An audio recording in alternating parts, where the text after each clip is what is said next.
성도 여러분들 안녕하십니까? 10월 21일 목요일입니다. 함께 하신 여러분들을 환영합니다. 저는 퀸즈 교회를 섬기는 김이상입니다. 이제 기도하시고 시작하겠습니다. 하늘에 계신 아버지 하나님, 오늘도 우리에게 이 한날을 허락해 주시고 주님의 도우심 가운데 말씀 안에서 이 하루를 열어가게 하시니 감사드립니다. 저희들에게 하나님을 더욱 사랑하는 마음을 허락하여 주시고 말씀을 깊이 이해할 수 있는 판단력과 지혜를 허락하여 주시옵소서. 오늘도 저희들이 주님 앞에 무릎 꿇어 아뢰는 모든 소원들이 다 주님께 들림받고 또 응답받는 기도가 되게 도와주시며, 특별히 질병으로 고통당하는 주의 백성들 기억하셔서 늘 하나님의 돌보심 가운데 있음을 확인하게 하시고, 또 그 마음 가운데 위로와 평안이 있게 하시며 주님의 치유하시는 손길을 경험할 수 있도록 은혜를 베풀어 주시옵소서. 어려움이 있는 주의 백성들은 주님께서 도우셔서 그 모든 어려움에서 헤어나올 수 있도록 도와주시고, 주님만을 더욱 신뢰하며 살아가는 인생이 되게 인도하여 주시옵소서. 이제 말씀을 펴고 주의 성령의 도우심을 간구하오니 우리와 함께 하시고 분명하게 이해할 수 있도록 깨우쳐 주시옵기를 예수님의 이름으로 기도드립니다. 아멘. 오늘 제목은 첫째 되는 계명입니다. 어떤 기독교 저널의 인터넷 기사의 제목이 예수님이 읽었던 성경을 우리도 읽어야 합니다 였습니다. 이게 도대체 무슨 말일까요? 예수님 당시에는 성경이라고는 구약 성경밖에 없었죠. 다시 말해 기독교 내에서 구약 성경을 제대로 평가하지 못하고 읽지 않는 경향이 아주 강하다고 하는 사실을 이 제목이 말해주고 있는 것입니다. 그 기고자는 기사를 쓰는 이유를 이렇게 기록하고 있습니다. 구약 성서는 항상 기독교 비평가들에게 표적의 대상이었다.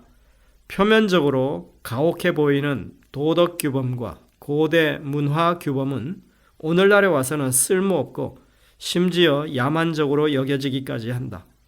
이것이 새로운 논지는 아니지만 최근 저명한 목사인 앤디 스탠리 목사가 그리스도인들이 신학에서 구약 성경을 떼어내야 한다고 제안하며 구약 성서의 중요성을 경시하는 의견을 주도했다. 그러나 많은 성서 전문가들은 이에 동의하지 않는다. 본 글은 현대 기독교 신앙에서 첫 번째 성서, 구약 성서죠. 첫 번째 성서의 입지를 제고하고자 주요한 신학자들이 기고했던 에세이를 소개하는 글이다. 2020년 8월 13일자 인터넷 기사였습니다. 일부 기독교인 중에는 여러 이유를 들어서 구약과 신약을 분리하기 위해 애쓰는 사람들이 분명히 있습니다. 그리고 이러한 시각이 결코 왜곡된 것이 아니라고 하는 것이 기독교 주류 사회에서 지금도 버젓이 자행되고 있는 이런 흐름이 그것을 말해주고 있는 것입니다. 우리가 좀 전에 봤던 그 기사의 내용에서도 그것이 확인이 되죠. 기독교가 왜 구약을 등한시한다고 했습니까? 구약의 내용 속에 표면적으로 가혹해 보이는 도덕 규범 그리고 문화 규범 때문이라고 말합니다. 오늘날의 잣대로 보자면 결코 용납할 수 없는 그런 것들이 거기 기록되어 있기 때문에 그것은 이미 예전에 아주 고대에 미개했던 시절에 일어났던 그런 것들의 기록. 그래서 지금 현재는 그것이 여전히 쓰일 수 없는 폐기된 것이라고 그렇게 보려는 경향이 있는 것입니다. 앤디 스탠리라고 하는 목사는 조지아주에 있는 대형 교회 목사입니다. 그 교회 이름이 노스포인트 커뮤니티 교회입니다. 아마도 미국 안에서 가장 큰 교회 중에 하나로 손꼽힐 것입니다. 8개의 캠퍼스에 2014년 당시만 해도 매주 약 3만 3천 명이 예배를 드렸다고 합니다. 개신교 내에서 현재까지도 영향력이 큰 그런 교회고 또 그 목사라고 할 수 있습니다. 이런 목사의 입장이 구약 성경을 떼어내야 한다고 하니까 그 파급력이 어떤 것인지 우리가 알 수 있는 것이죠.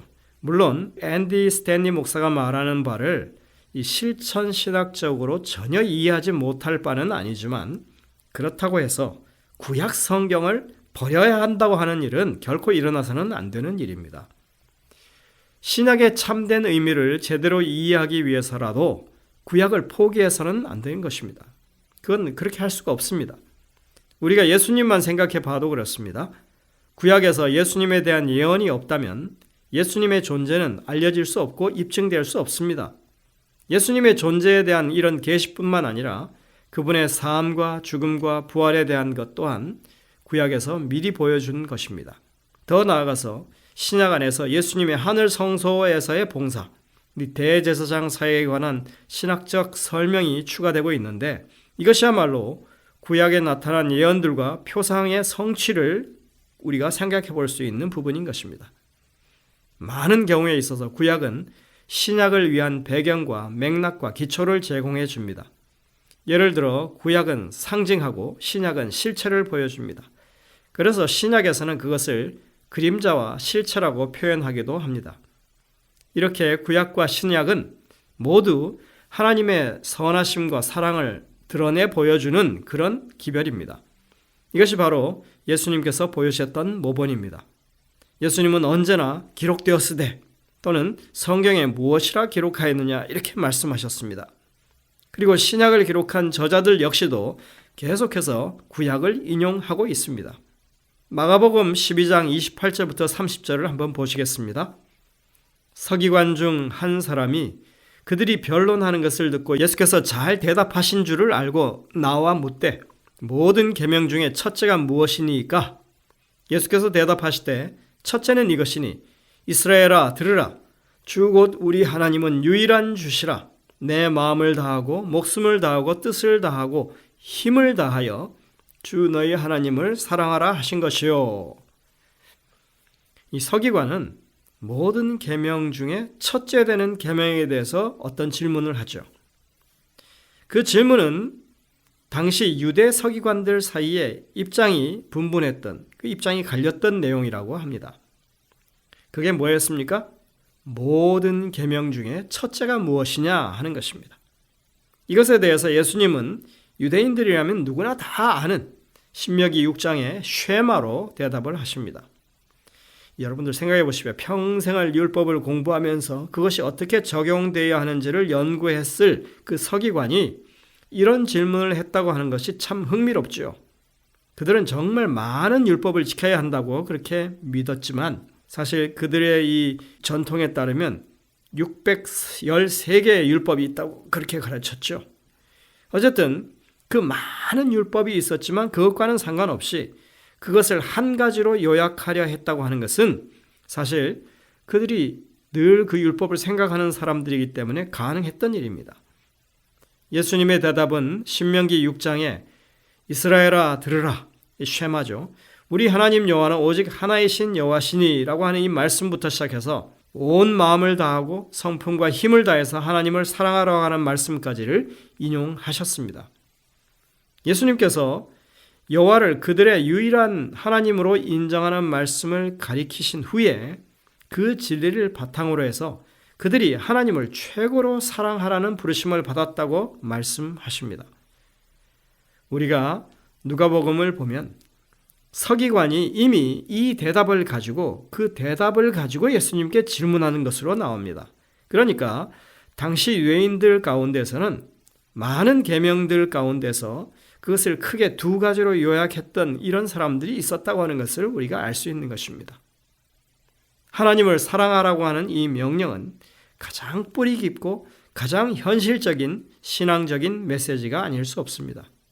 어느 시대를 막론하고 신앙하는 모든 사람들에게 있어서 이 명령, 하나님을 사랑하라고 하는 그리고 하나님만을 섬기라고 하는 이 명령은 의미 있는 현대적인 기별이었습니다. 그리고 오늘날 이 마지막 시대를 살아가는 우리들에게 있어서도 사실은 이것은 가장 현대적인 기별이 될 수밖에 없는 것입니다. 또 우리는 성경을 이해할 때 이 마지막 때가 되어서 최후의 사건들이 펼쳐질 때 모든 사람들이 하나님의 말씀, 율법을 따를 것인지 아니면 인간의 결의를 따를 것인지를 선택하는 그런 요청을 받게 될 것이라고 생각합니다. 그리고 그 순간에 하나님의 계명을 따르는 일을 우리가 선택해야 된다고 이렇게 말합니다. 우리가 요한계시록 14장의 첫째 천사의 기별 속에서 안식일 회복을 우리가 찾고 계시록 13장에서 짐승의 표에 대해서 우리가 이야기하는 것은 하나님의 율법 가운데서도 특히 안식일 계명의 문제가 이 마지막 때 특별히 이제 재림이 곧 닥쳐오기 바로 직전에 하나님의 백성들에게서 충성의 시금석으로 안식일 문제가 제시될 것이라고 재림교인들이 생각하기 때문에 그렇습니다. 우리는 이러한 상황이 어떤 경로를 통해서 다가오게 될지는 잘 알지 못합니다. 오늘날 재림교인들 중 많은 사람들은 일요일 휴업령이라고 하는 것에 대한 우려를 품고 살고 있습니다. 그리고 그 명령이 교황권의 세계적인 영향력 아래에서 순식간에 그 법령이 내려져서 세계적으로 파급될 일로 생각합니다. 그런데 여러분들, 오늘날의 세계 정세는 그렇게 단순하게 결정이 되지 않습니다. 이토록 인권이 강조되고 있고 세계화, 다양성이 인정되고 있는 이런 세상에서 그런 종교적인 획일성이 있는 법령이 그렇게 쉽게 통과되리라고 보기가 힘들기 때문에 그렇습니다. 여러분들, 오늘날 엄청난 수의 이슬람이 있습니다. 그리고 정말 철저하게 안식일을 고수하는 유대인들의 세력도 만만치 않습니다. 그리고 각 나라는 정치적으로, 경제적으로, 사회적으로 독립된 정부를 가지고 있습니다. 작은 문제라도 자국의 이권이 걸린 문제에 대해서 다들 민감하게 서로 조율할 수밖에 없는 것입니다. 이런 복잡다단한 세계 정세 속에서 획일화된 종교 세계 정부가 탄생하고 또 그것이 어떤 강제적인 법령을 시행하리라고 하는 것은 사실 상당히 좀 미지수로 보일 수밖에 없는 것입니다. 그리고 선량한 신앙인들을 대상으로 중세했던 것처럼 마녀 사냥을 하는 그런 일이 일어날 수가 없는 그런 세상입니다. 물론 사람들의 판단이 흐려지고 성령의 역사하심이 떠나가는 그런 상황 가운데 분명히 그러한 일들이 실제적으로 가능하게 되리라고 하는 그런 것들은 우리가 생각할 수 있지만 그렇게 되기까지 너무나 많은 걸림돌들이 있다고 하는 것입니다. 그래서 우리는 이런 미래에 일어날 일들에 대해서 아주 신중하게 바라보고 판단해야 합니다. 재림교에서 일부에서 말하는 것처럼 교황이 어떤 서류에 도장만 찍으면 사건이 다 그렇게 해결될 것처럼 일어날 것처럼 그렇게 생각하지만 결코 일은 그렇게 진행되지 않을 것입니다. 우리는 초기 교회에서 이 안식일이 토요일에서 일요일로 변경되기까지 적어도 400년가량의 시간이 걸렸다고 하는 역사적인 사실을 기억할 필요가 있습니다. 세대를 거듭하면서 자신들이 지금 무엇을 하는지 제대로 알지도 못하는 가운데 그런 변화가 자연스럽게 스며들듯이 찾아오게 될지도 모른다고 하는 것이 바로 역사의 교훈인 것입니다. 일단 어찌해서 이제 하나님께 충성할 것인지 인간의 제도에 충성할 것인가를 선택해야 할 때가 왔다고 해봅시다. 우리가 하나님의 뜻을, 하나님의 율법을 선택하는 일이 박해를 마주하게 될지도 모르는 그런 상황이 될 수 있죠. 그러나 우리가 해야 할 선택은 결국 하나님을 진심으로 사랑하는지 그렇지 않은지 우리의 마음으로 정말 양심으로 판단하는 일을 하게 되는 것입니다. 그것이 바로 결정적인 역할을 하게 될 것입니다. 우리 스스로가 언제나 그래서 직접 하나님의 선하심과 사랑과 은혜를 경험하는 생애를 매일같이 그렇게 살아갈 때에만 우리는 온 마음과 성품을 다하고 힘을 다하는 그렇게 하나님을 사랑하는 선택을 부지불식간에도 할 수 있게 될 것이라고 하는 것입니다. 영감의 교훈에 보면 이런 말을 합니다. 하나님을 가장 사랑함. 예수께서 가라사대 내 마음을 다하고 목숨을 다하고 뜻을 다하여 주 너희 하나님을 사랑하라 하셨으니 이것이 크고 첫째 되는 계명이요. 첫 네 계명은 하나님께로부터 애정을 분리시키는 것을 용납하지 않는다.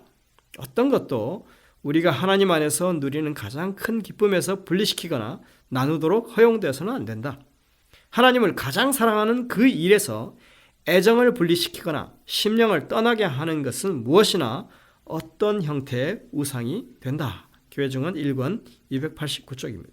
다시 말해서 우리가 우리의 평상의 삶 가운데서 정말 하나님을 깊이 사랑하고 하나님으로부터 애정을 분리시키는 어떤 것도 용납하지 않는 삶을 살아갈 때야만이 우리가 알지도 못하는 사이에 잘못된 선택을 하고 하나님께 그렇게 불충하는 일이 없게 될 것이라고 말하는 것입니다. 우리는 언제가 이 마지막 결전의 순간이 될지 알지 못합니다. 하지만 오늘 우리는 하나님께 진심으로 충성하는 삶을 살아야 합니다. 그래야 우리의 믿음이 가치가 있는 것입니다. 정말 하나님을 사랑하고 그래서 하나님의 말씀을 순종하는 것이 우리에게 가장 큰 기쁨이요 그리고 의미 있는 것이 되는 그런 삶을 살아야 우리는 지금 현대 진리에 충실한 사람들이 되는 것입니다. 믿음이라고 하는 것은 바로 현재의 삶이기 때문에 그렇습니다. 우리 모든 성도님들이 정말 오늘 하루의 삶 속에서 하나님의 말씀에 더 성실하고 충실하고 충성하는 그런 분들이 되시기를 간절히 바랍니다. 기도하시겠습니다. 하늘에 계신 아버지 하나님, 세상에서 가장 우선적으로 지켜야 할 것이 하나님을 사랑한다고 하는 것임을 우리가 기억하게 인도하여 주옵소서.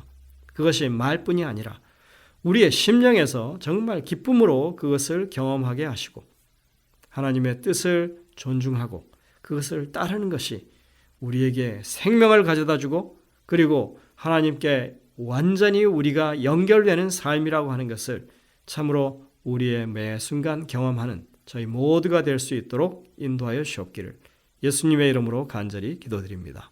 아멘. 여러분들 오늘도 이 주신 말씀들을 깊이 묵상하면서 주님의 음성을 듣게 되시길 바랍니다. 저희들은 내일 다시 뵙겠습니다.